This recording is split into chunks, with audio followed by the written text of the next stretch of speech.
하나님 말씀 마태복음 23장 25절부터 39절까지입니다. 23장 25절에서 39절까지입니다. 하나님 말씀 받을 때 자리에서 일어나 주시기 바랍니다. 하나님 말씀 이러합니다. 화 이슬진저 외식하는 서기관들과 바리새인들이여, 잔과 대접의 겉은 깨끗이 하되 그 안에는 탐욕과 방탕으로 가득하게 하는도다. 눈먼 바리새인이여, 너는 먼저 안을 깨끗이 하라. 그리하면 겉도 깨끗하리라. 화 이슬진저 외식하는 서기관들과 바리새인들이여, 회칠한 무덤 같으니 겉으로는 아름답게 보이나 그 안에는 죽은 사람의 뼈와 모든 더러운 것이 가득하도다. 이와 같이 너희도 겉으로는 사람에게 옳게 보이되 안으로는 외식과 불법이 가득하도다. 화 이슬진저 외식하는 서기관들과 바리새인들이여, 너희는 선지자들의 무덤을 만들고 의인들의 비석을 꾸미며 이르되, 만일 우리가 조상 때에 있었더라면 우리는 그들이 선지자의 피를 흘리는 데 참여하지 아니하였으리라 하니, 그러면 너희가 선지자를 죽인 자의 자손임을 스스로 증명함이로다. 너희가 너희 조상의 분량을 채우라. 밴들아, 독사의 새끼들아, 너희가 어떻게 지옥의 판결을 피하겠느냐. 그러므로 내가 너희에게 선지자들과 지혜 있는 자들과 서기관들을 보내매, 너희가 그 중에서 더러는 죽이거나 십자가에 못 박고 그 중에서 더러는 너희 회당에서 채찍질하고 이 동네에서 저 동네로 따라다니며 박해하리라. 그러므로 의인 아벨의 피로부터 성전과 제단 사이에서 너희가 죽인 발야가의 아들 사가랴의 피까지 땅 위에서 흘린 의로운 피가 다 너희에게 돌아가리라. 내가 진실로 너희에게 이르노니 이것이 다 이 세대에 돌아가리라. 예루살렘아, 예루살렘아, 선지자들을 죽이고 내게 파송된 자들을 돌로 치는 자여, 암탉이 그 새끼를 날개 아래 모음같이 내가 내 자녀를 모으려 한 일이 몇 번이더냐. 그러나 너희가 원하지 아니하였도다. 보라, 너희 집이 황폐하여 버려진 바 되리라. 내가 너희에게 이르노니 이제부터 너희는 찬송하리로다. 주의 이름으로 오시는 이여 할 때까지 나를 보지 못하리라 하시니라. 아멘.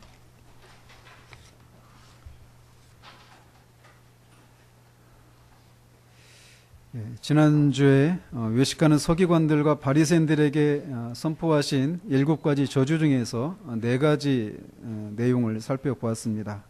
오늘 또 계속해서 나머지 내용들을 살펴보도록 합니다. 서기관들과 바리새인들의 그 외식 중에 5번째와 6번째는 그 성격이 같다고 할 수 있습니다. 겉과 안이라고 하는 이런 동일한 용어를 사용해서 그들이 겉모양에만 치중하고 내면의 상태에 대해서는 전혀 신경을 쓰지 않는 그런 그들의 신앙 행태에 대해서 책망하시는 것입니다. 먼저 주님은 일종의 비유를 통해서 그들의 외식을 책망하십니다. 즉, 잔과 대접의 겉은 깨끗이 하되 그 안에는 탐욕과 방탕으로 가득하다라고 말씀하시면서 말이죠. 우리가 알다시피 음료수를 마시는 잔이나 음식을 담는 대접은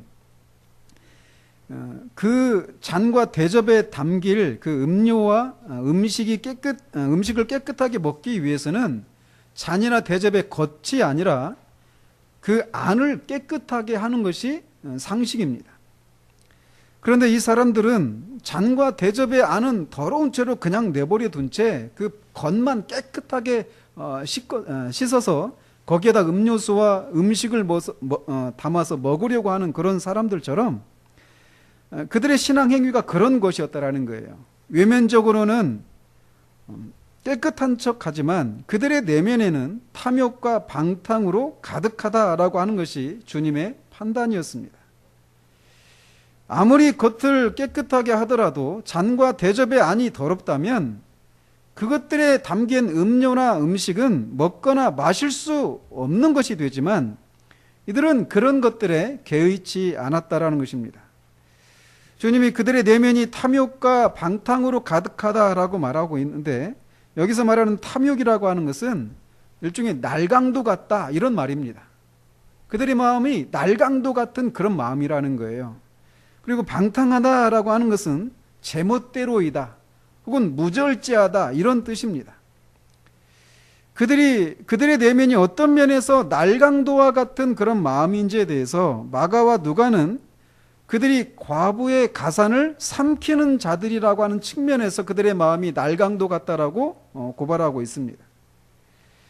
그들은 과부들에게도 과도한 헌금을 강요해서 빼앗고 또 그것들을 사용하는 데 있어서 제멋대로인 그런 사람들이었습니다. 그들이 헌금을 강요하되 겉으로는 하나님을 섬기기 위한 명목이라고 하면서 과부들이 감당할 수 없는 그런 과다한 그런 헌금을 강요해서 그것을 제멋대로 무절제하게 사용하는 그런 죄를 범했던 것입니다. 그렇기 때문에 그들은 외식하는 자들이었던 것입니다. 그들은 바로 주님이 마태복음 7장 15절에서 거짓 선지자들을 삼가라, 양의 옷을 입고 너희에게 나오나 속에는 노략질하는 일이라 라고 경고하신 일이 있는데 바로 그런 부류에 해당되는 사람들이었다라는 것이죠.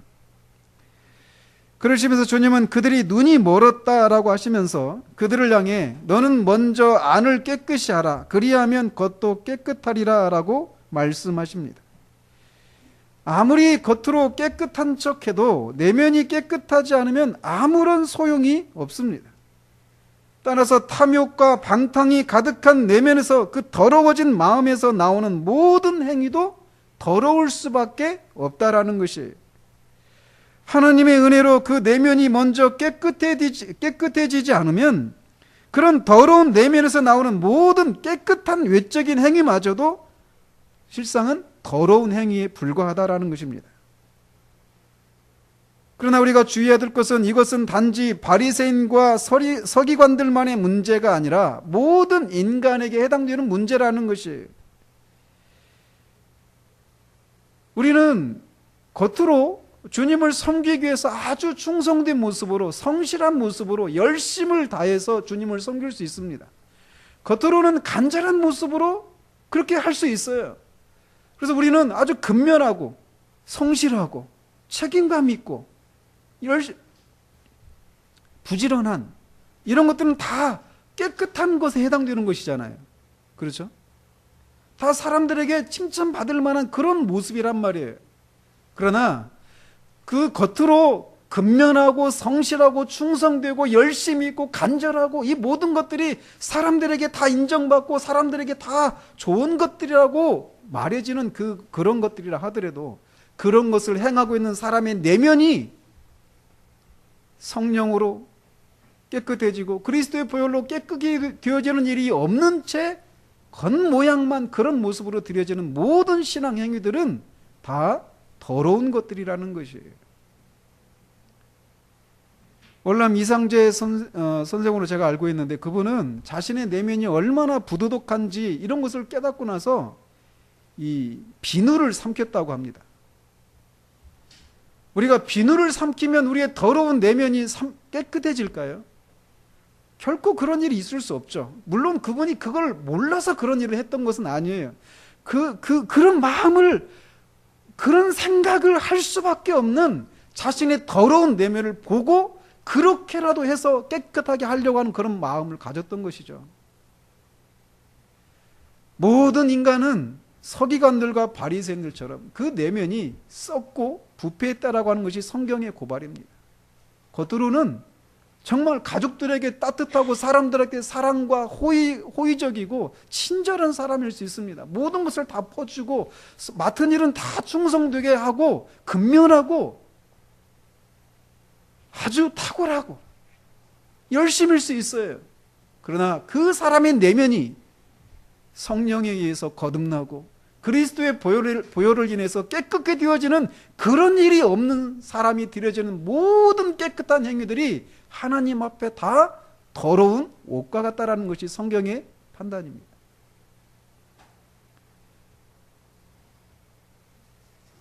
따라서 우리가 우리의 내면이 그렇게 만물보다 심히 부패한 것이 우리의 마음이구나라고 하는 것을 깨닫고, 그러나 이 더럽고 부패하고 썩어 문드러진 이 우리의 마음을 그 무엇으로도 깨끗하게 할 수 없다라고 하는 것을 알고 절망 가운데 하나님이여 나를 불쌍히 여기소서, 나를 새롭게 해주시옵소서, 이 새 마음을 주시옵소서, 새 영을 주시옵소서, 이런 은혜로 주님의 은혜를 구하고 그래서 하나님의 은혜로 그 심령이 거듭나고 그리스도의 보혈로 깨끗게 되어지지 않은 채 드려지는 모든 행위들은 하나님이 보실 때 도무지 받으실 수 없는 것들이라는 것이에요.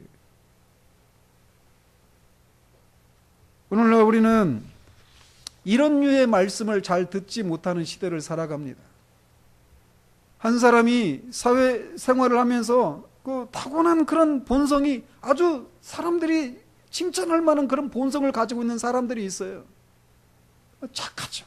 착하고 성실하고 근면하고 책임감 있고 그런 채로 그 사람들이 교회 안에 들어와서 교회 직분을 맡고 그렇게 또 착하고 충성되고 성실하고 근면하고 열심을 다해서 하면 충성된 종이다 이렇게 말하기 쉽습니다. 그러나 기억해야 돼요. 그들의 내면이 썩어 문드러졌다라고 하는 것을 알지 못한 채 그래서 그리고 그 상태를 자신의 그 어떤 것으로도 힘으로도 능으로도 되지 아니하고 오직 여호와의 영으로 여호와의 신으로만 되어진다는 사실들을 알고 하나님의 은혜 가운데 거듭나고 그리스도의 그 보혈로 깨끗게 되어진 그 일을 그 과정을 통과하지 않은 채 하나님 앞에 아무런 소망이 없다는 사실들을 알지 못한 채 드려지는 모든 신앙행위가 하나님 앞에 아무런 의미가 없다라는 것입니다. 이것은 우리를 철저하게 무너뜨리는 말씀이에요. 계속해서 주님은 서기관들과 바리새인들이 회칠한 무덤과 같다라고 말씀하십니다. 여기서 말씀하시는 무덤은 예루살렘 근처에 있는 들판이나 길가에 있는 가난한 자들의 무덤을 가리킨다고 합니다. 근데 이 무덤을 회를 칠하는 이유가 이런 이유 때문에 그래요. 막 우기가 지나면 이제 막 그 무덤이 파헤쳐지고 이럴 수도 있잖아요. 근데 문제는 예루살렘으로 오는 순례자들이 그 무덤이 거기 있는 줄 모르고 지나가다가 어떤 무덤 속에 있는 그런 시체나 어떤 그 인간의 뼈에 닿게 되면 부정해진단 말이에요. 그러면은 절기를 지킬 수가 없게 되는 거예요. 그러니까 예루살렘으로 오는 그 순례자들이 부정해지지 않도록 하기 위해서 여기 무덤이 있습니다라고 하는 것을 가르쳐 주기 위해서 이게 회를 칠했다고 합니다. 그러니까 그 회를 칠한 그 모습을 보면 하얀 회를 칠하고 모습 보면 겉으로 보면 깨끗하죠. 그런데 그 안에는 사람의 뼈와 시체와 그 썩은 여러분 그 무덤 속에 그 시신이 썩을 때 나는 냄새 맡아보신 적 있어요? 저는 어렸을 때 그 이장하는 걸 한번 본 적이 있는데 그때 그 맡았던 그 냄새가 지금도 기억이 나요. 얼마나 독하든지 역겹든지.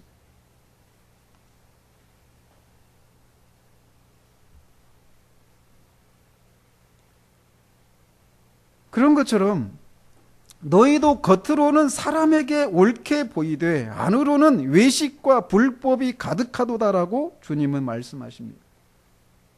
그런데 이 내면이 이렇게 독하고 악하고 역겹고 썩어 문드러져 있는 그런 내면의 상태를 돌아보지 않은 채 겉으로만 깨끗한 척하는 그런 신앙 행위에 대해서 회칠한 무덤과 같다라고 말씀하시는 거예요. 사람은 외모를 보지만 하나님은 마음의 중심을 보시는 분이시란 말이죠. 우리의 마음의 중심이 말씀드린 것처럼 그렇게 그리스도의 보혈로 깨끗게 되어지는, 그래서 그리스도를 의지해서 주님 앞에 나아가는 그런 것이 아니면 거룩하시고 순결하신 하나님이 그 어느 것도 받으실 수 없다라는 것이에요. 그런데 우리는 이 내면의, 마음의 내면의 상태에 대해서는 주의하지 않은 채 겉으로 드러나는 그런 외면적인 신앙 행위에 대해서만 주의를 기울이는 그런 경향성이 있다는 것이죠. 따라서 마음의 내면은 외식과 불법을 행하면서 겉으로 아름다운 모습으로 하나님을 섬기려는 행위는 하나님을 속이려는 악한 행동인 것입니다. 마지막으로 주님은 그들이 최고로 선하다고 자랑하는 것이 실상은 그들이 악한 존재라고 하는 것을 드러내신다고 폭로하십니다. 그것은 그들이 이미 죽은 선지자와 의인들에게 행하는 위선적인 존경이었어요. 이들은 이미 죽은 선지자들과 의인들의 무덤을 만들고 비석을 세워주는 일을 했습니다. 그러면서 그런 일을 하고 있는 자신들이 조상들보다 낫다라고 생각을 했습니다. 유대교에 있어서 사람들로부터 추앙을 받고 영웅시 되어졌던 그 사람들의 무덤을 만들고 비석을 세워주는 일은 그들의 전통적인 관습이었다고 합니다. 그래서 그 일을 하기 위해서 성전에 있는 금고에 있는 돈을 가지고 그런 일을 하기까지 했다고 그래요. 그래서 이런 일들이 유대인들에게 있어서는 아주 큰 관심사였다고 합니다. 그런 이유로 유대 사회에서는 자연스럽게 무덤 예술이 발달하게 되었고, 예루살렘 주변에는 많은 기념비와 무덤들의 그런 흔적이 자주 발견되었다고 합니다. 저도 예전에 그 필리핀에서 장례식이 있어가지고 무덤에 간 적이 있는데, 묘지에 간 적이 있는데, 제가 그때 그 무덤을 보고 깜짝 놀랐습니다. 여러분 그런 무덤 본 적 있어요? 무덤 안에 에어컨이 설치된 무덤. 그런 무덤도 있어요. 무덤이 굉장히 화려합니다. 막 그 대리석과 꽃과 막 말씀드린 것처럼 에어컨도 있는 무덤이 있다고 그래요. 그러니까 죽은 자들을 위한 열심이 그렇게까지 나타나는 거죠. 그런데 그들이 이미 죽은 선지자나 의인들의 무덤을 만들면서 그 죽은 선지자들과 의인들이 그들의 조상들에 의해서 핍박을 받아서 죽은 거거든요. 그러니까 그런 조상들의 그 죄를 회개하면서 자신들은 그런 길을 가지 않아야 되겠다라고 하는 그런 마음으로 그들의 조상들에 의해서 핍박을 받아 죽은 그 순교자들인 선지자들과 의인들의 그 무덤과 비석을 만들고 세우는 것이 아니라 자신들이 조상들보다 낫다라는 거예요. 만약 조상들이 그렇게 선지자들을 죽였을 때 자신들이 그때 있었다라면 자기들은 절대로 그 선지자를 죽이는 일에 참여하지 않았을 거라는 거예요. 그런데 문제는 이미 죽은 선지자들은 이들이 존경을 하면서도 지금 자신들 앞에 있는 선지자 중에 선지자이신 예수 그리스도를 계속해서 박해하고 핍박하고 심지어는 나중에 십자가에 죽여버리기까지 하는 것이죠. 죽은 선지자들과 의인들을 향해서는 존경을 표하면서도 살아있는 선지자이신 예수 그리스도를 향해서 또 그 위에 그 뒤를 따른 모든 주의 종들을 향해서는 계속해서 핍박하고 박해를 하는 것이에요. 그 이율 배반, 그 외식을 주님이 폭로하고 계신 거예요. 죽은 선지자들을 향한 그들의 그 존경, 얼마나 본받을 만한 것입니까? 죽은 사람들에게까지 이렇게 예의를 갖추고 존경을 표하는, 그들을 높이 살만하다 이렇게 생각할 수 있지만 그들이 살아있는 선지자를 향해서는 그렇게 하지 않는다라는 거예요. 그런데 이런 일들을 조상 때부터 계속 해왔다라고 하는 것이 주님의 폭로인 것이에요. 따라서 그들이 만약 내가 조상 때 있었다라면 우리는 그 선지자들과 의인을 죽인 일에 참여하지 않았을 것이다 이렇게 말하는 그 말 자체가 그들이 선지자를 죽인 조상들의 자손이라고 하는 사실을 말해주는 것이라는 거예요. 즉 자신들이 살인자들의 후손이다라고 말하고 있는 것이라는 것이죠. 그렇기 때문에 당연히 자신의 죄를 조상들과 자신의 죄를 회개하고 조상들이 갔던 그 길을 가지 않아야 하는데 그렇지 않은 그들의 행위에 대해서 주님이 책망을 하신 것입니다. 이들의 이런 태도에 대해서 베를렌 베겔판 성경이라고 하는 게 있어요. 그러니까 우리 개역 개정판인 것처럼 베를렌 베겔판 성경이 있다고 합니다. 그 구절에 이런 구절이 있다고 그래요.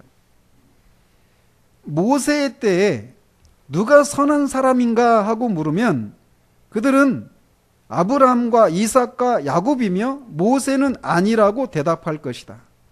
오히려 모세는 당연히 돌로 쳐 죽임을 당해야만 마땅하다고 했을 것이다.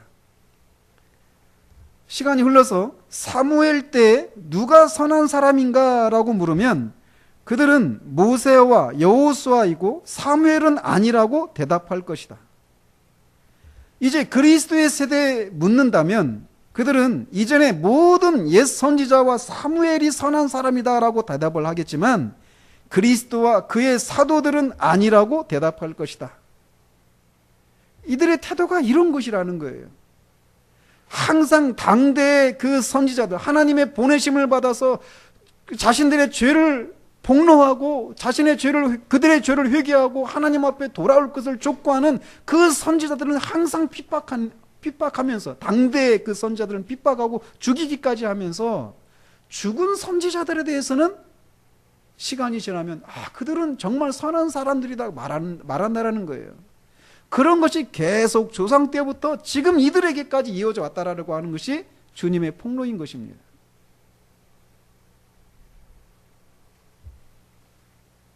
그러니 얼마나 이들이 자신들의 행위에 대해서 눈이 가려져 있는가라는 것이죠.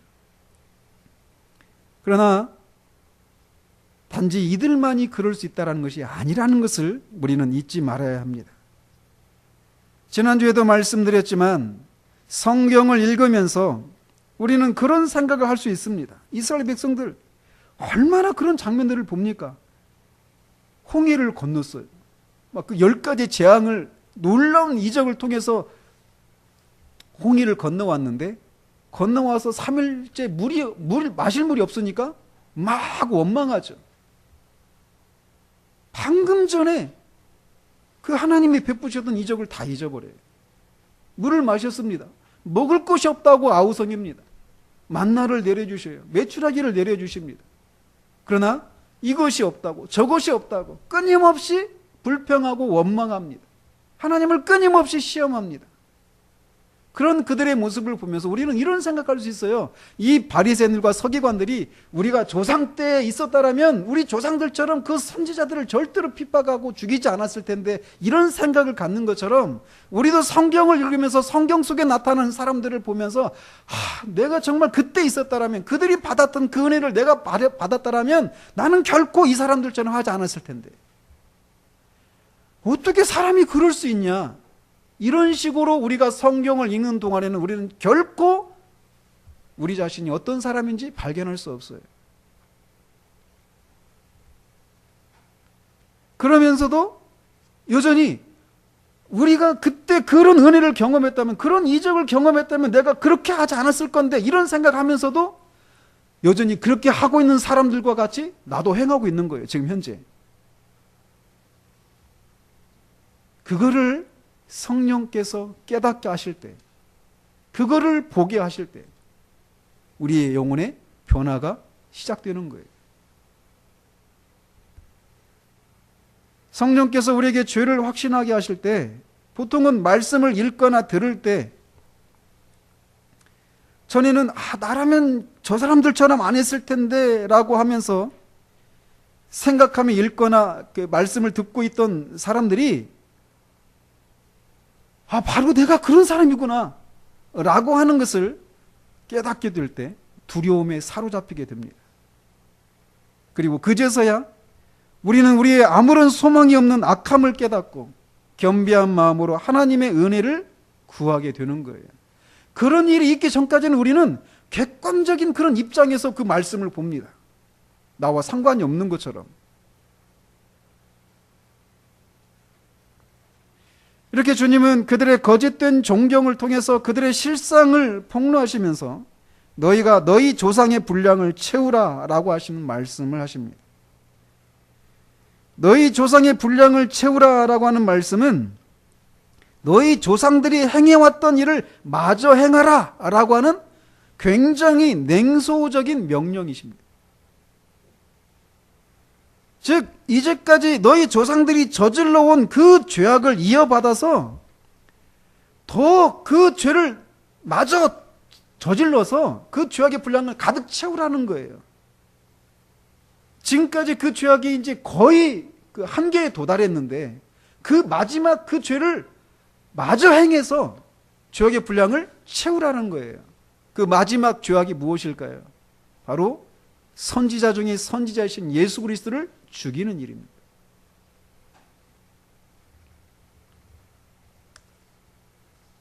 이것은 얼마나 엄중한 말씀입니까? 한편 우리는 이렇게 말씀하시는 주님의 심중을 깊이 헤아려야 합니다. 주님이 이렇게 말씀하신 것은 1차적으로는 선지자들을 죽였던 자들의 자손들이 조금도 회개하지 않고 조상들과 똑같이 살아가는 데 대한 탄식이었습니다. 그리고 그런 그들에 대한 희망을 포기하는 그런 말씀이기도 합니다.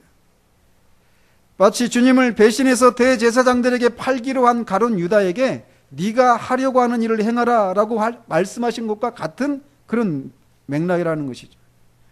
즉 아무리 권면하고 경고를 해도 듣지 않는 그들에게 그래 너희 멋대로 해보라 라고 하는 그런 투의 말씀이라는 거예요. 그러나 이 말씀은 동시에 역설적인 의미도 담겨 있는 말씀입니다. 즉 주님은 어디 너희가 하려고 하는 악을 너희들 멋대로 해버려라. 그리고 그 악에 대한 벌을 받아라 라고 하셔서 그들에 대한 애정을 가지고 마지막으로 돌이킬 수 있는 기회를 주고 계신 것이다 라는 것이에요. 마치 이런 경우죠. 아이들이 막 하려고 해요. 그러니까 분명히 그게 잘못된 것이고 그걸 하면은 그 아이에게 해로워요. 그런데 그래서 자꾸 말리죠. 그렇게 하면 너 다친다, 손해본다, 이렇게 하면서 자꾸 말려요. 그런데 계속 하려고 합니다. 고집을 부려요. 나중에 어떻게 합니까? 부모가? 그래, 해라. 해버려. 그리고 다쳐. 손해봐. 이렇게 말하는 거죠. 근데 부모가 그렇게 말할 때 진짜 아이가 다치기를 바라는 마음에서 하는 게 아니란 말이죠. 주님의 의도는 그런 거라는 거예요. 그걸 어떻게 알 수 있습니까? 바로 뒤어지는 그 구절에, 뒤에 있는 구절에서 예루살렘아, 예루살렘아 라고 하시면서 계속해서 그들을 모르겠지만 계속 주님의 품을 떠나는 그들을 향해서 슬퍼하시고 애통하시는 주님의 모습을 보면 우리가 알 수 있다는 거예요. 십자가에 달려 죽으시면서도 아버지여 저들의 죄를 용서해 주시옵소서, 저들이 알지 못하고 저런 일을 한다라고 하시면서 애통해 하시는 그 주님 앞에 그들을 놓고 중보하시는 그 주님의 기도를 통해서도 주님의 이 본심을 우리는 알 수 있는 거예요.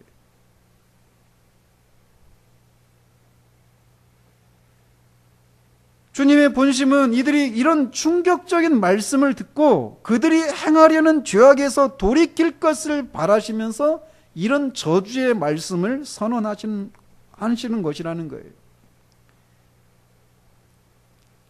그러시면서 주님은 그들을 뱀들아, 독사의 새끼들아 라고 부르십니다. 이 말씀은 뱀같이 악한 자들아, 사탄의 기질과 악마적인 본성을 가진 자들아 라고 하는 그런 의미입니다. 이것은 얼마나 섬뜩한 말입니까? 뱀같이 악한 자들아, 사탄의 기질과 악마적인 그런 본성을 가진 자들아.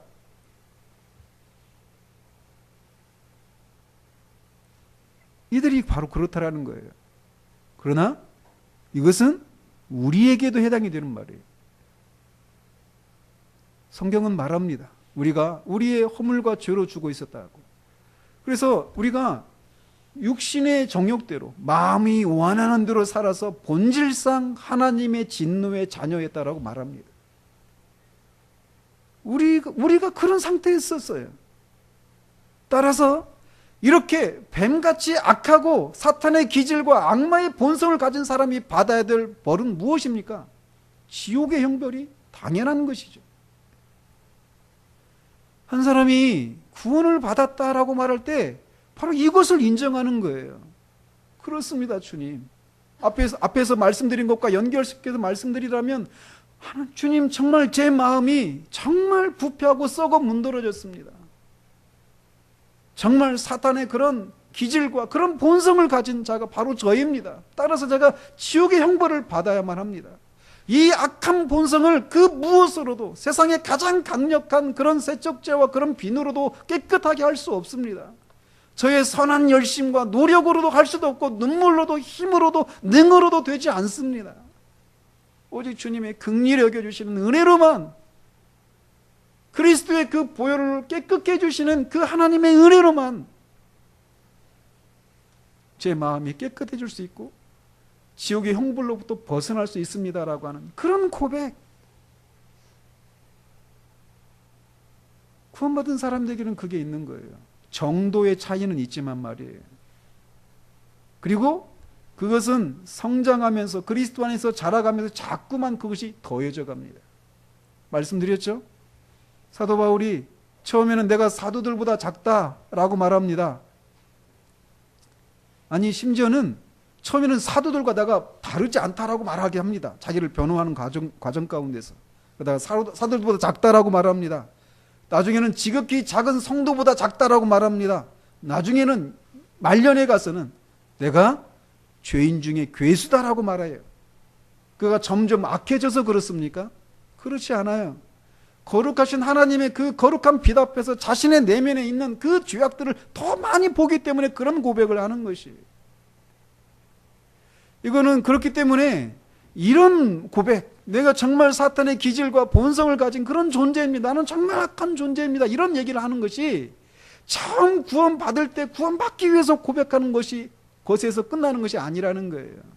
여전히 우리 안에 그것이 남아있다라는 거예요. 그래서 하나님의 은혜가 필요하다라는 거예요. 그런데 그런 우리를 그리스도를 통해서 성령의 거듭나게 하시는 은혜를 통해서 새로운 본성을 주시고 그리스도의 보혈로 깨끗게 해주시고 하나님의 자녀 삼아주셨다라고 하는 그 은혜의 고백이 같이 가는 거란 말이죠.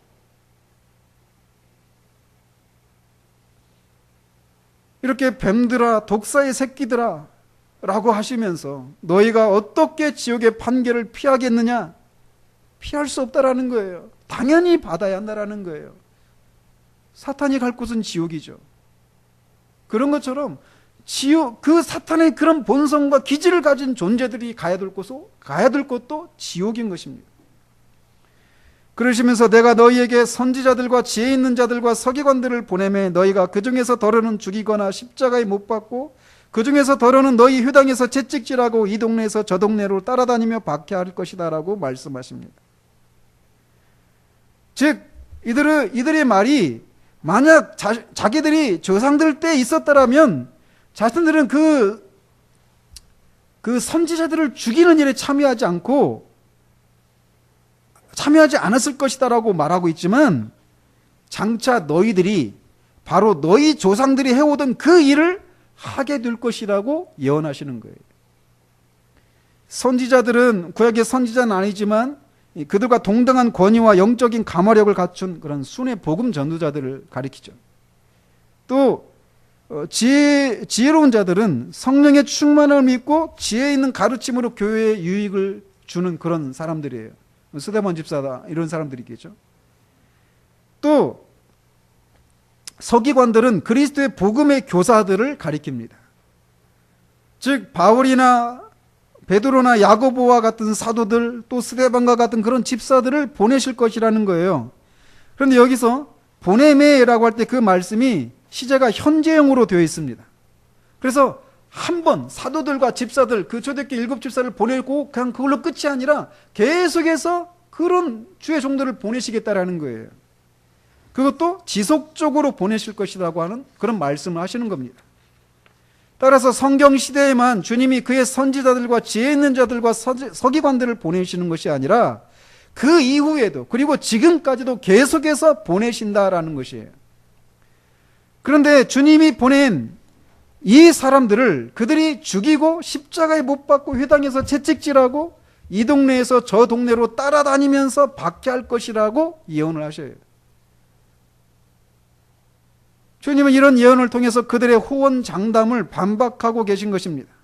그리고 이 주님의 예언은 실제로 제가 방금 언급해드린 바울이나 베드로나 스데반 집사나 이런 사람들에게 행해졌을 뿐만 아니라 그 이후에 복음 전도자들에게도 이 서기관들과 바리새인들의 후손들에 의해서 계속해서 똑같은 박해가 행해지고 있는 것이었습니다. 우리는 여기서 복음 전도자가 기대해야 할 것이 무엇인가를 기억하고 넘어가야 합니다. 그것은 주님이 예언하신 것처럼 주님과 주님의 복음을 거스르는 자들로부터 핍박을 받는 것이라는 겁니다. 만약 복음 전도자가 불쌍한 사람들을 돕고 난민을 돕고 병원을 세우고 학교를 세워서 그들을 무료로 또는 저렴하게 그들을 섬긴다면, 불의한 일을 당한 사람들의 편에 서서 그들을 위로하고 실제적으로 도움을 준다면 세상은 결코 그런 복음 전도자를 핍박하거나 비난하지 않을 것입니다. 오히려 칭찬하고 존경할 것입니다. 이렇게 불쌍한 사람들을 돕고 봉사하고 섬기고 하는 이런 일들은 다 필요한 일이고 우리 또 해야만 하는 일입니다. 그러나 그런 일을 하고 있는 동안에는 복음 전도자들은 결코 세상으로부터 핍박을 받는 일은 없어요. 마찬가지로 복음 전도자가 복음 비슷한 것을 전하는 경우에도 그들은 모든 사람들로부터 칭찬을 받고 환대를 받을 것입니다. 복음 비슷한 것이란 참된 복음이 아닌 말씀을 전하는 것을 말합니다. 지난주에도 말씀드렸지만 우리가 사는 시대를 똘레랑스, 영어로 톨러런스인데 관용이라고 하는 뜻이에요. 즉 관용의 시대라고 부릅니다. 이런 시대의 풍조가 교회 안으로도 밀려 들어와서 교회 안에 있는 사람들은 설교자가 죄를 지적하고 구원의 참된 표지들이 무엇인지, 하나님의 뜻이 우리가 거룩해지는 것이라고 하는 것을 전하면서 자신들의 심리를 불안하게 하거나 불쾌하게 하는 것을 용납하지 않는 그런 시대 풍조가 교회 안에 들어와 있습니다. 물론 어느 시대나 그런 것들이 있었지만 이게 시대의 풍조라고 일컬어질 만큼 교회 안에 지금 그렇게 홍수처럼 밀려 들어와 있다는 거예요. 몇 달 전인지 어떤 목사님 설교를 들었는데 그분이 영국 교회 현실을 얘기하면서 그런 얘기를 하시더라고요. 영국 교회가 매 주일마다 교회에 출석하는 그리스도인들이 1.5%인가?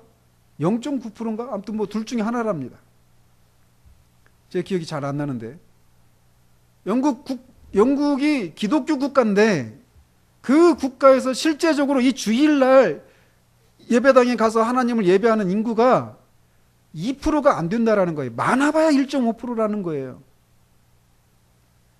그래서 교회당이 텅텅 비어간다라는 겁니다. 그래서 그들이 고육지책으로 택하는 방법이 뭐냐면 이 한국 목사님들을 자신들의 교회 단임 목사로 청빙하는 거래요.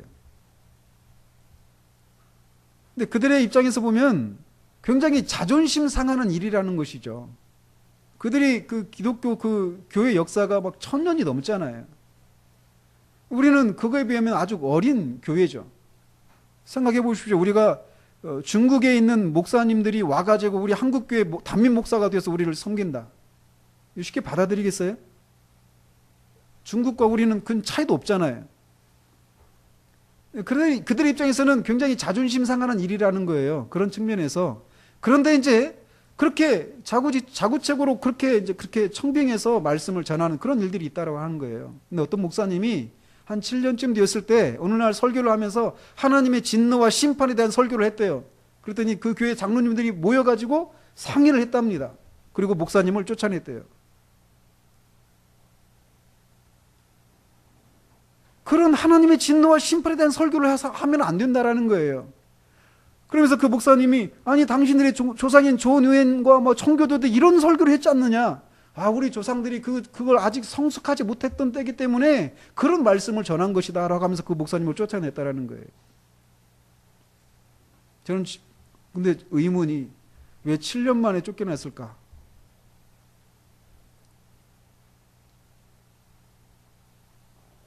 우리가 사는 시대가 그래요.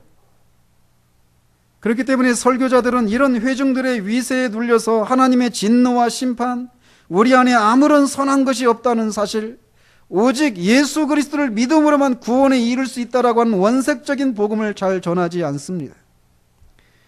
예를 들면 우리가 지난주와 이번 주에 살피고 있는 이런 본문을 전하면서도 사람들로 하여금 불쾌하게 느끼지 않도록 어떻게든 험한 분위기를 최대한 순화시켜서 전하려고 시도한다라는 거예요. 바리새인들과 서기관들의 그 외식과 악함을 통해서 결국 우리 자신의 악함과 하나님 앞에서 아무런 선한 것이 없는 오직 하나님의 은혜로만 우리가 구원에 이룰 수 있다라고 하는 것을 스스로 깨닫도록 외식에 대해서 지옥의 판결을 면할 수 없다고 분노하시면서 전하시는 주님의 그 정서를 최대한 살려서 전하지 않고 어떻게 하면 사람들의 마음을 상하지 않도록 할 수 있을까라고 하면서 그것을 순화시켜서 곧장 그들의 죄를 깨닫고 인정하기도 전에 곧장 복음을 제시하는 그런 시도를 하기도 한다라는 거예요. 이런 식으로 복음 전도자가 사람들에게 실어버린 바 됨을 받지 않고도 말씀을 전하는 방법은 온전한 방식으로 복음을 전하지 않을 때 가능한 일입니다. 말씀드린 것처럼 우리가 하나님 앞에서 얼마나 철저한 죄인인지를 충분히 전하지 않으면 사람들로부터 실어버린 바 됨을 당하지 않을 수 있어요. 그런 우리를 향한 하나님의 진노와 심판에 대해서 말하지 않거나 그것을 듣고 그들의 심령이 상하고 깨뜨려지지 않을 정도로 전하게 되면 싫어하지 않는다라는 거죠. 내가 정말 구원을 받았는지, 내가 정말 믿는지에 대해서 성경이 말하는 대로 충분하고 철저하게 전하지 않으면 이런 어려움을 당하지 않아도 됩니다. 이런 것들을 충분히 전하지 않은 채 곧장 예수 그리스도께서 하신 일을 전하고 그것을 믿기만 하면 구원에 이른다라고 하는 것을 전하면 어려움을 겪지 않는다라는 거예요. 몇 가지 감동적인 예화를 섞어서 감동을 시키고 눈물까지 흘리게 하지만 회개는 일으키지 않는 말씀을 전하는 동안에는 결코 이런 어려움을 겪지 않습니다. 저는 계속해서 마음에 여러분들 그런 카톡이나 이런 SNS로 발달하고 있기 때문에 그런 간단한 그런 영상들 많이 돌아다니죠. 막 감동적인 그런 영상들. 읽으면 그런 거 막 보면 막 감동을 받고 막 눈물도 흘리기도 하고 그래요. 그런데 속으면 안 된다라는 거예요. 그런 것들은 우리에게 감동을 자아낼 수 있을지 모르지만 회개를 불러일으키지는 않습니다.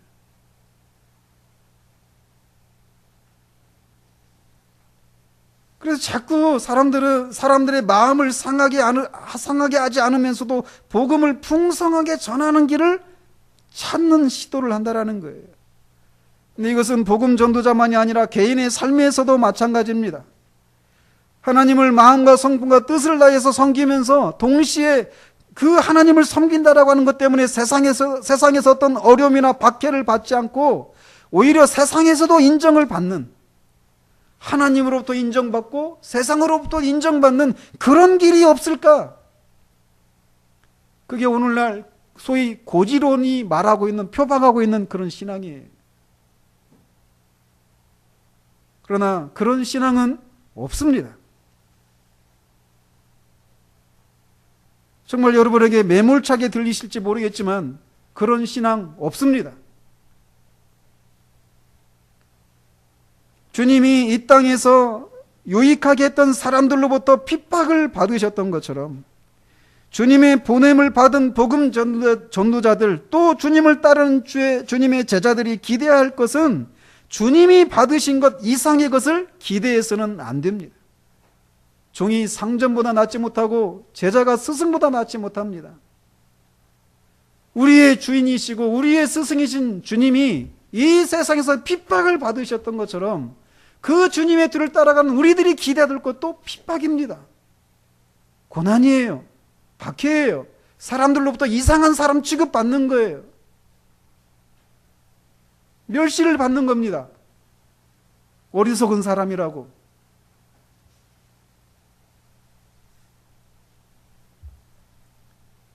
도전은 모든 사람들의 마음을 상하게 하지 않으면서 모든 사람들과 아무런 갈등이나 충돌이 없이 모든 사람들과 잘 어울리는 신앙을 사교적인 신앙이라고 부릅니다. 얼마나 이름을 잘 붙이는지 몰라요. 이런 신앙을 가진 사람들은 어떤 가르침을 들어도 큰 충돌을 안 일으킵니다. 이런 가르침에도 저런 가르침, 그것과 정반대들은 다른 가르침에도 곧장 순응하고 금방 교제의 길을 귀신같이 찾아냅니다. 그러나 주님은 주님이 보내신 자들을 서기관들과 바리새인들이 또한 그들과 같은 영을 소유한 세상이 박해할 것이라고 예언하십니다. 여러분도 마찬가지입니다. 그렇기 때문에 주님의 뒤를 따르는 길은 어려운 길이에요. 힘든 길이에요. 결코 낭만적이고 아무런 근심 걱정 없고 기쁨과 그냥 헬렐레 하는 그런 길이 아니라는 것입니다. 그러므로 대가를 치르는 그런 신앙이라는 것이에요. 주님은 우리에게 요구하시는 거예요. 나를 따르면 이런 대가를 치르겠는데 네가 나를 그래도 따르겠느냐? 네가 원색적인 복음을 전하면 사람들로부터 이런저런 핍박을 받을 것인데 그래도 그 복음을 전하겠느냐?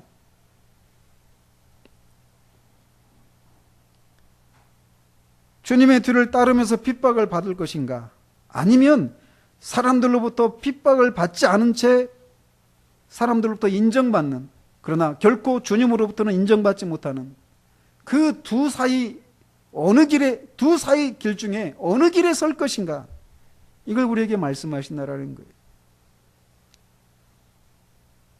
그러나 우리는 압니다.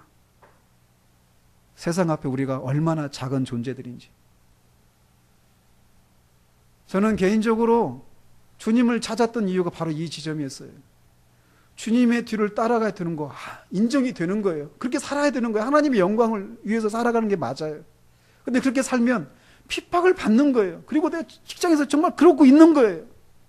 제 앞길이 뻔히 보이더라고요. 나는 내 승진은 끝난 거예요. 다 막힌 겁니다. 그런데 한 가지, 주님으로부터 제가 인정받지 못하고 구원을 받지 못한 채 그렇게 사는 것 또한 제가 견딜 수 없는 거예요. 두 사이에 끼어서 오랜 시간을 갈등했습니다. 제 3의 길이 없을까? 없다라는 거예요. 그런데 주님의 뒤를 따라가야 되는 것이 맞아요. 근데 할 수가 없는 거예요. 어떻게 해야 됩니까? 거기에서 우리는 주님의 은혜를 구하게 되는 거예요. 주님, 제가 세상을 따르지 않고 주님의 뒤를 따르려니 정말 제가 치러야 될 그 대가를 생각할 때 정말 말할 수 없이 두렵습니다. 그리고 제가 놓고 올 그 세상 너무 아깝고 정말 제 안에도 그런 갈등이 있었어요. 더 안락하고 더 재미나게 살 수 있는 그런 길이 있어요. 근데 할 수 없는 그런 우리를 해야만 하는 것이 무엇인지 아는데 할 수가 없는 거예요. 그때 주님의 은혜를 구하는 겁니다. 나를 도우소서. 그때 하나님이 우리를 도우시는 거예요. 주님은 계속해서 그러므로 의인 아벨의 피로부터 성전 제단 사이에서 너희가 죽인 바랴가의 아들 사가랴의 피까지 땅 위에서 흘린 의로운 피가 다 너희에게 돌아가리라 라고 말씀하십니다. 의인 아벨은 우리가 누구인지 압니다. 그런데 문제는 성전 제단 사이에서 죽은 바라갸의 아들 사가랴가 누구인지에 대해서는 여러 견해들이 있어요. 그래서 역대하 24장에 나오는 여호야다의 아들 스가랴라고 말하는 사람도 있고, 스가랴 1장 1절에 보면 스가랴 선지자 아버지가 베랴가라고 이렇게 나오거든요. 그래서 이 스가랴 선지자일 수도 있다 이런 얘기들이 있어요. 그러나 어느 것도 확실하지는 않습니다. 그러나 분명한 것은 이 말씀을 듣고 있는 유대인들은 이 사람이 누구인지를 잘 아는 순교자라고 하는 것은 분명합니다. 어쨌든 주님은 아벨로부터 사가랴에 이르기까지 의를 위해서 순교를 당한 모든 사람들의 죽음에 대한 책임이 너희들에게 돌아갈 것이다 라고 말씀하십니다. 여기서 우리는 한 가지 사실을 보게 됩니다. 그것은 무엇이냐면 하나님께서는 그의 사자들과 사역자들이 받는 대접에 대해서 관심을 기울이고 계시다라는 거예요. 그리고 언젠가는 그것에 대해서 회개하실 것이라는 사실입니다. 만약 여기서 베레가의 아들 사가랴가 이 여호야다의 아들 스가랴라면 그는 죽을 때 성전에서 죽었거든요. 왕에게 막 우상 숭배하는 그 왕에게 충언을 했다가 죽은 거예요. 죽으면서 그랬습니다. 여호와는 감찰하시고 신원하여 주옵소서. 원수를 갚아달라고 하면서 죽었어요. 그 마지막 죽음 얼마나 비참합니까? 그리고 사람들은 잊었을지 모릅니다. 그러나 하나님은 자신들의 사역자들의 의로운 피를 기억하시고 반드시 그것에 대해서 계산하신다라는 거예요. 주님은 그것을 말하고 있어요. 아벨로부터 그 이후에 그 수많은 주님의 그 순교자들, 그들에 대해서 반드시 회개하신다라는 거예요. 우리는 흔히 지나간 것은 지나간 것이다라고 생각하기 쉽지만 하나님은 모든 것을 기억하시고 반드시 회개하십니다. 이것은 우리에게 위로를 주죠. 우리가 세상에서 주님의 뒤를 따르면서 이런저런 핍박과 이상히 여김을 받고 어리석은 사람이라고 조롱을 받는 그런 현실을 살 때 정말 우리가 얼마나 외로운지 모릅니다. 우리가 정상적인 사람이라는 말이죠. 그런 사람들로부터 그런 대접을 받을 때 우리는 고통을 받고 상처를 받기 마련이에요. 외롭죠. 그런데 주님이 기억하신다라는 거예요. 그것에 대해서 계산하신다라는 거예요. 그리고 이 주님은 계속해서 그들의 그 죄에 대한 형벌은 이 세대에 돌아갈 것이다라고 하십니다. 그러시면서 그들을 향한 저주의 선을 마치십니다. 그들이 마지막 선지자 중에 선지자이신 예수 그리스도를 죽이는 죄를 행하고 그들의 조상들이 행해왔던 죄악의 분량을 모두 채우면 그 모든 무지한 피해에 대한 형벌이 이 세대에게 돌아갈 것이다라고 예언하신 거예요. 그리고 이 예언은 실제로 AD 70년에 예루살렘이 함락되고 끔찍한 학살이 자행되는 것을 통해서 실현되었습니다. 그러시면서 주님은 예루살렘아 예루살렘아 선지자들을 죽이고 내게 파송된 자들을 돌로 치는 자여 암탉이 그 새끼를 날개 아래 모음같이 내가 내 자녀를 모으려고 한 일이 몇 번이더냐 그러나 너희가 원하지 아니하였도다 라고 하시면서 통곡하십니다. 주님이 예루살렘아 예루살렘아 이렇게 두 번 연이어서 부르신 것은 주님 안에 있는 그 격한 슬픔과 애절한 마음을 표현하시는 것입니다. 주님이 무엇 때문에 애절한 마음으로 슬퍼하시고 그런 격한 감정을 쏟아내셨습니까? 그것은 주님이 암탉이 그 새끼를 그 날개 아래 모으려고 한 것 같이 주님이 주님의 자녀를 모으려고 여러 번, 몇 번에서 계속해서 그들을 주님의 품으로 돌아올 것을 초청했다라는 것입니다. 그러나 그들이 그것을 계속해서 거부했다라는 거예요. 저는 어렸을 때 저희 집에서 닭을 키웠던 적이 있는데 닭이 그 마당에 막 병아리들이 막 이렇게 빽빽 하면서 돌아다니는데 갑자기 하늘에서 솔개가 딱 뜨면 우리는 못 봐요. 근데 암탉은 그걸 봐요. 그리고는 막 소리 지릅니다. 새끼들 모으려고. 그리고는 그 날개 아래 품어요. 날개 아래 품으면 병아리들은 보호되겠죠. 암탉은.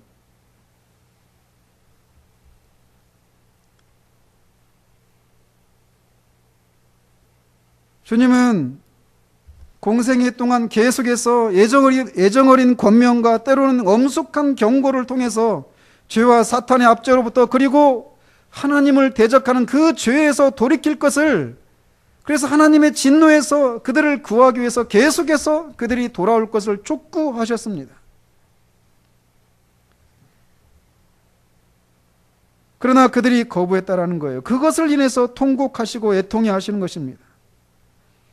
즉 예수님께서는 비록 유대 지도자들을 책망하시면서 심판과 화를 말씀하시고 계시지만 에스겔서 18장 32절에 있는 것처럼 여호와 하나님께서 악인이 죽는 것을 기뻐하지 않으시는 것처럼 우리 주님도 그러신 분이라고 하는 것을 드러내고 계신 거예요.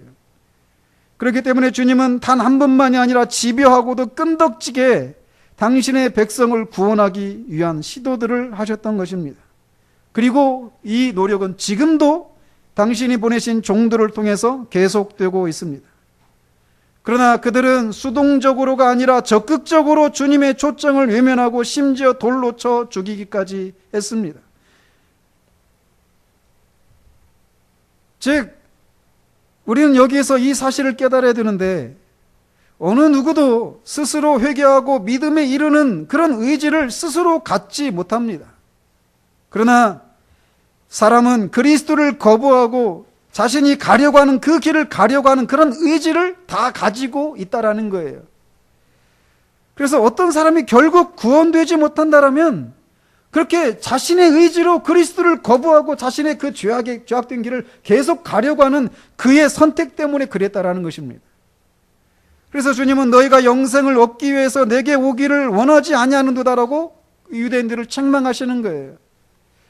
그리스도가 그들을 구원하지 않으려고 해서 그들이 구원받지 못한 것이 아니라는 것입니다.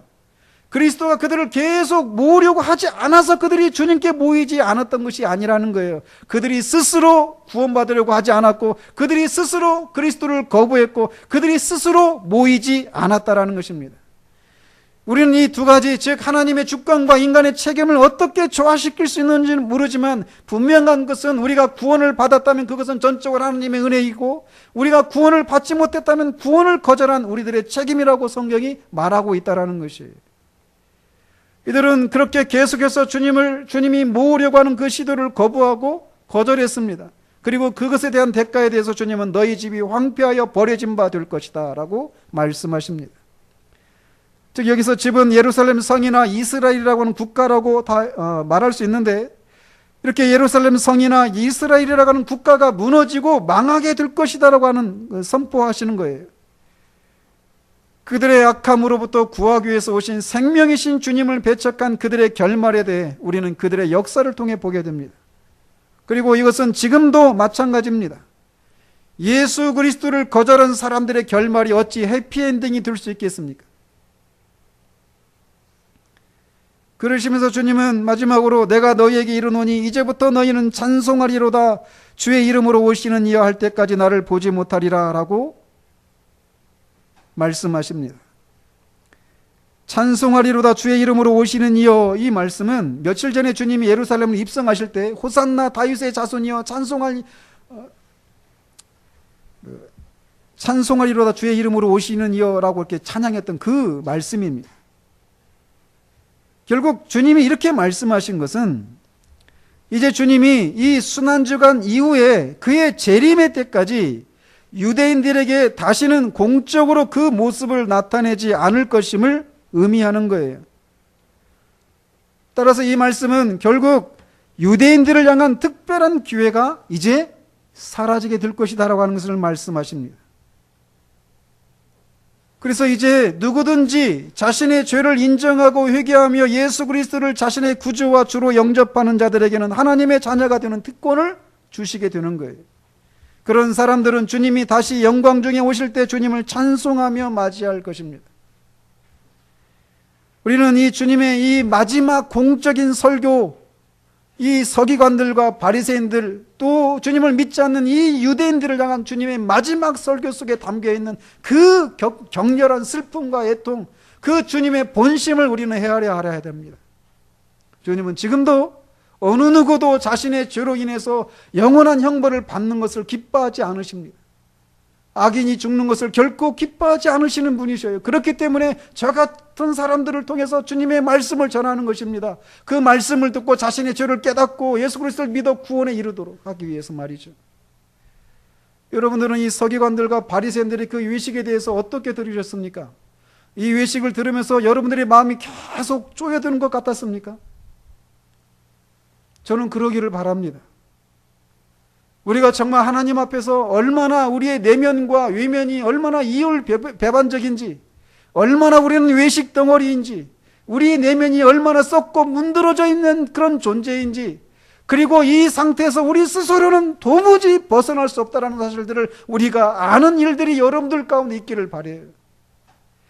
여러분이 이 상태에서 벗어나기 위해서 눈물을 흘려도 안 됩니다. 기도해도 안 됩니다. 힘을 써도 안 됩니다. 그런 상태에서 벗어나고 싶어 한다고 그런 열심을 내도 안 됩니다. 여러분들은 흔히 그런 생각을 합니다. 이런 얘기를 들으면 내가 주님 앞에 더 열심을 내야 되는데 그렇게 하지 못하는 것 때문에 못하고 있다, 그런 생각을 합니다. 그러나 기억하십시오. 순서가 잘못되어 있어요. 먼저 알아야 될 것은 우리가 그 어떤 노력으로도 그렇게 할 수 없다는 사실들을 아는 것이 먼저입니다. 그런데 그런 우리를 위해서 하나님이 그 아들을 십자가에 내어 주셨다는 사실이에요. 그 십자가에 죽으신 그 예수가 우리의 그 썩어 문드러진 마음을 깨끗게 하실 수 있도록, 깨끗게 할 수 있도록 성령을 보내주신다는 것입니다. 그 성령이 그 예수를 믿을 수 있는 믿음을 주신다는 것이에요. 그 예수를 믿는 자들에게는 그가 어떤 삶을 살았든지 영접하는 자, 곧 그 예수 그리스도를 믿는 자들에게는 하나님의 자녀가 되는 특권을 주신다라고 성경이 말하고 있다라는 거예요. 그 약속을 붙들고 그렇게 약속하신 하나님을 하나님께 가는 것이에요. 잘 기억하십시오. 구원을 받기 위해서 내가 열심히 기도하고 열심히 노력해야지, 이게 문제가 아니라는 거예요. 구원받은 사람에게는 그런 것이 있습니다. 그러나 왜 그렇게 합니까? 그렇게 할 수 없기 때문에 그래요. 우리가 할 수 없는데 그렇게 그런 자들을 구원해 주시겠다라고 하는 그 하나님의 약속을 붙들고, 하나님이 그렇게 하실 수 있기 때문에, 하시고자 하는 의향이 있으시기 때문에 그 하나님을 믿고 나가는 모습이 그런 열심으로 나타나는 것이에요. 저는 우리가 정말 이 말씀을 계속 곱씹으면서 객관자적인 나와는 상관이 없는 그런 말씀으로 보지 않고, 바로 이 사람이 바로 나구나, 이 사람들이 바로 나구나, 이 사실들을 보게 되기를 바라요. 그리고 정말 이런 상태에서 스스로 벗어날 수 없는 우리들의 모습을 정직하게 하나님 앞에 구하고 하나님의 은혜를 구하는 대로 나아가기를 바라요. 이미 그런 은혜를 던져본 사람들을 기억하십시오. 하나님은 사람의 마음의 중심을 보시는 분이십니다. 우리가 겉으로 예배 자리에 나와 있을 수 있어요.